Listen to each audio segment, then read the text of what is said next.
welcome to my craft room this week. I know I say this every week, I am super excited to have you here, but I am genuinely super excited to have you here, and I really want to just thank you that if you are watching this video and if you are a subscriber to my channel, thank you so much from the bottom of my heart that you have chosen to watch my video. It really means a lot to me. And as I'm growing my stamping business, it really does mean a lot to me when people take the time to stop in their busy day and to go, oh, that looks cool, I want to look at that. So as somebody said, if I had 300 people who are my subscribers, 350 odd of you to an event, I would need a really big room. So I just want to say thank you. And if you're watching this video and you're not yet subscribing to my channel, please click on the bell and click the subscribe button, because I would love to have you in my craft room every week.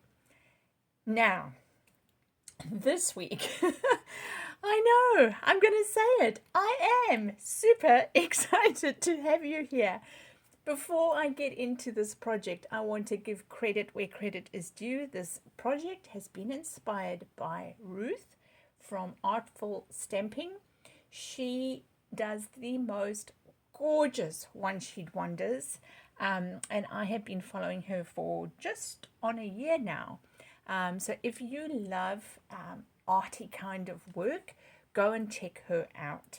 Now, the PDF for this bag that we're going to be making, I will have that in the drop down, so you are able to download my free PDF with the instructions so that you can go and make a bag just as gorgeous. Now look at this. Obviously the basics have been inspired like the stamping, but this is just, in my opinion, the most gorgeous way of transforming cardstock. So this is basic white cardstock. I am busy getting ready for my retreat that I am running. I'm just putting it together, putting it together for some friends of mine next month. I run retreats in May, but this time round I just needed some rest and recreation time for myself instead of teaching. So I've got together with a few friends and we're going away for the weekend. But I want to put some gifts on their beds. So I'm going to be making 7 of these bags, and popping these on their I'll try that again, on their beds with some chockies in there. So isn't this stunning? It looks almost like that paper from Meandering Meadows that I showed you last week. But I've made this, and let's see if I can replicate this. So the colors I've used for this paper is Highland Heather, Boho Blue, and Soft Sea Foam. Now you're going to need, let's just pop that bag to the side. You're going to need a piece of basic white cardstock. Don't think you can see it. Let me just go out a little bit more. There are score lines here, and I have cut this by to 8 inches by 11. On the short side, scored at 1.5 inches, and on the long side, 1.5, 5 1/4, 6 3/4, and 10.5. Now I want to just do these bits with you on camera, so I'm going to, this little narrow bit over here, there's a rectangle at the bottom. So I'm going to just cut this off, and then I'm just going to cut these. These are going to become my flaps of my box. Bag. It's a bag, not a box. I keep saying box. On that narrow bit, I'm going to put some tear and tape, and I'm just going to pop it across there. And on this very first rectangle, I'm going to put tear and tape 2 pieces across. All right. So that's going to form the bottom where it's going to glue onto. So you should have a rectangle, and it should be cut and scored and ready to go. Now let me bring in my protective sheet because it is a little bit messy. And you're probably wondering, how on earth do we get that? Well, I prepared one ahead of time, so this one is not going to be the one that we're going to stamp on. But, oh, no, I don't need that right now. Sorry. Let's just take that to the side. You're going to need a plastic sheet of some sort, all right? This is just a plastic bag.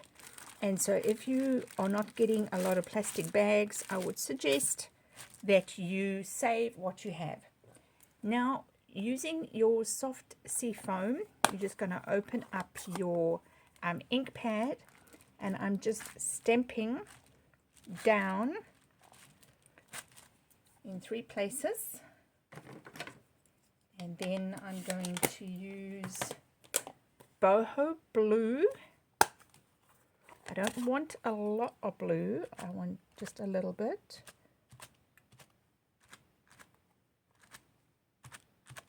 Sort of where I think my sky should look. And then I'm coming in with Highland Heather, and I'm just going to, oops, it's probably going to be a bit too dark. Again, I'm just coming in sections. So you can see there's not a lot of ink used. Then I'm using my Stampin'Up spritzer filled with water. You can use any water bottle you have. So this is quite fine, and I'm pretty much making it quite wet, drenching it a bit. Just an ordinary paintbrush. I'm just going to just mix those colors up a smidgen. Okay. Not too crazy. And now with the tape side facing down, I'm just popping this onto there. So this is called smooshing, this technique. If you've never done this before, I'm just going to, I'm always getting ink on this inside. So if this is a gift, you might want to put some tissue paper. Okay. Let's lift this, and before I show you, I just want to quickly wipe this clean, and then we can have a look. So this is the one I've just done now with you. See how similar and yet different it is. So this one's going to have a completely different look to it, to that one. So I'm going to just set that aside and let that dry. And I'm going to bring in one that I did earlier in preparation for this video tutorial with you. So I'm just going to make this just a tad. There we go. Let's just hang on. Let me just move this. I want to make sure that you can actually see when I'm doing the stamping.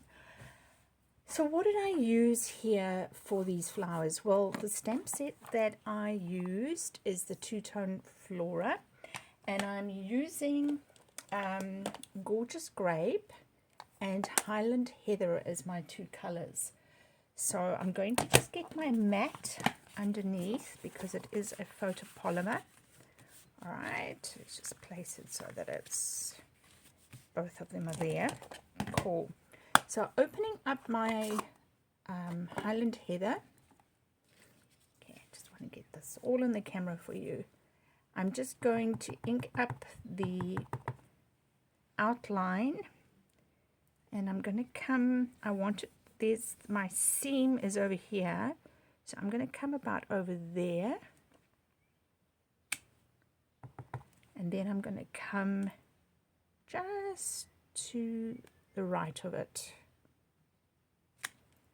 Okay, and then I'm just going to shimmy across, and I'm going to repeat the same process because I don't yet, well, I've sort of put the tape on it, so I do have an idea of which one I'm going to make the front, but I could always change my mind if I prefer one side above the other.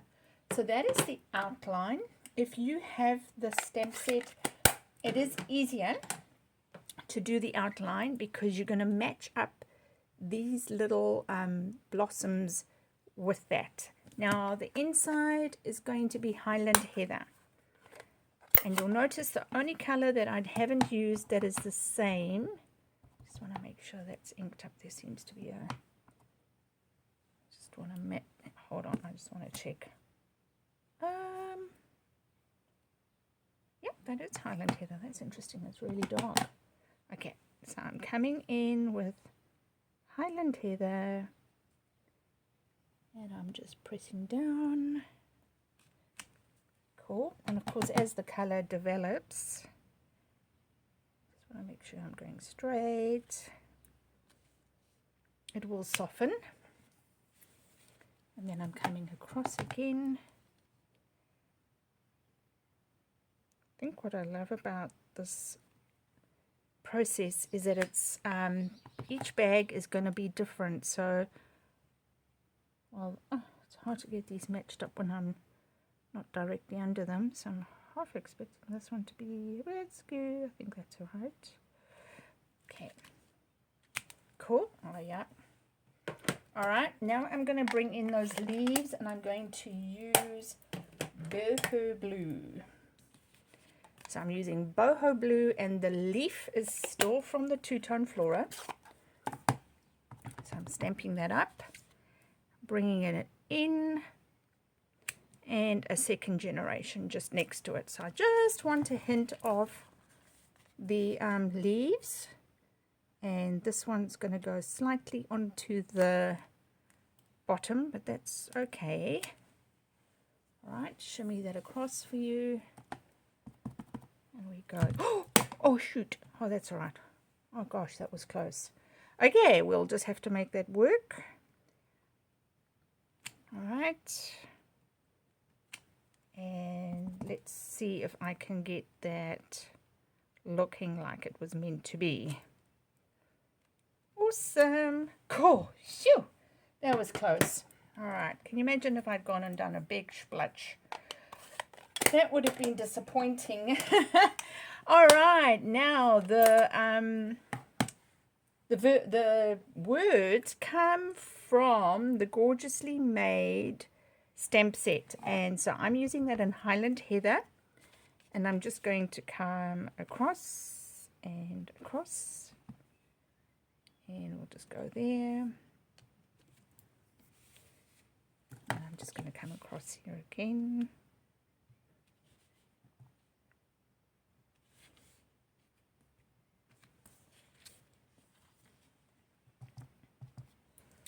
And I might just stamp off twice. See, my stamp's a bit skew, so it's looking cool. Awesome. All right. The only thing I want to change, which I didn't do on... Do I want to? No, I'm going to leave it like this. I'm going to leave it like this. All right, so let's just fold these lines in, and we can, I want to just get these lines burnished. When you, you do need to make sure that when you do your stamping that your art background is very dry. Or reasonably dry anyway. Okay, and we've just got this last one. What I didn't do when I made the other box was I forgot to do my burnishing, and so it was a little bit trickier to put it together because those lines hadn't been put together, burnished properly. Okay, so I've got that all together. So pretty. Now you just flip this over to the side where that tape is. I like to use my Take Your Pick tool and bring it over. And now you're just bringing this other panel over and holding it down. As simple as that. Because I've created these burnish lines, this box is coming together nicely. So you're flicking these two sides in, and that side is going to, let's just loosen that, because you're going to glue it like that, right? So let's just loosen these burnish lines. Loosen this tape. Sometimes when I edit my videos and I listen to myself, I'm like, man, I make a lot of mistakes. Okay, so now we need to decide. Ordinarily, I would send that seam to the back, but it doesn't have to be. So I just want to look at this and get an idea for which of these I prefer. I think that looks a bit messy, even though I do like that lighter color there. So I'm going to stick with I'm going to stick with the seam going to the back. So now you're just pumping this in like a milk can. I like to just use my finger and just run it down the seam. And I'm going to just use an eyelet punch. This is not a Stampin' Up one. This is just a Fiskars. Eyeball the center. Punch it through. And the ribbon, where is my ribbon going? Oh, it's right in front of me. The ribbon is from the mini catalog. I'm going to use the silver and white. So I'm just threading it through. Man, if I got these boxes on bags, if I got these bags on my bed, I was going on a retreat, I would be so chuffed at receiving this. I think this is such a stunning gift. I'm going to make this ribbon a bit longer, so just a little bit longer. Okay, just twisting it.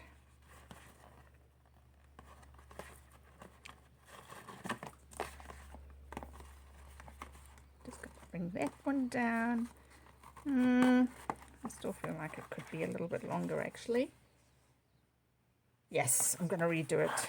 Okay, I'm just going to quickly redo this because it needs to be longer. I like my ribbons generous. My bows. I like my bows to not look like I've taken a shortcut or been skimpy on my bows. You've taken the time and the effort to make a gorgeous gift, so don't skimp on the last stage of your gift making, which is your bow. Okay, that's better. All right, just looking for my scissors. Snip. And there we have it. There we have it. So I've got such a beautiful, beautiful gifts. Let's go back out. There we go. You can see them better now. Gorgeous, gorgeous, gorgeous. And then when this other one is ready, then I'll be able to add some stamping on that. So if you're going to make it mass, if you're going to do this en masse, I would do all the smooshing, let it dry, do all the stamping, and then all the assembling, so that it's a lot quicker and you're not going backwards and forwards. So isn't that stunningly gorgeous? I love it. I love it. Less dottage, less thingies there. I'm going to stick to just doing what I did originally and just have less. I like the less is more look. Okay, that's me. Thanks for crafting with me. I'll see you next week in my craft room. And remember, until we meet again, to stamp, to sleep, and repeat. Bye.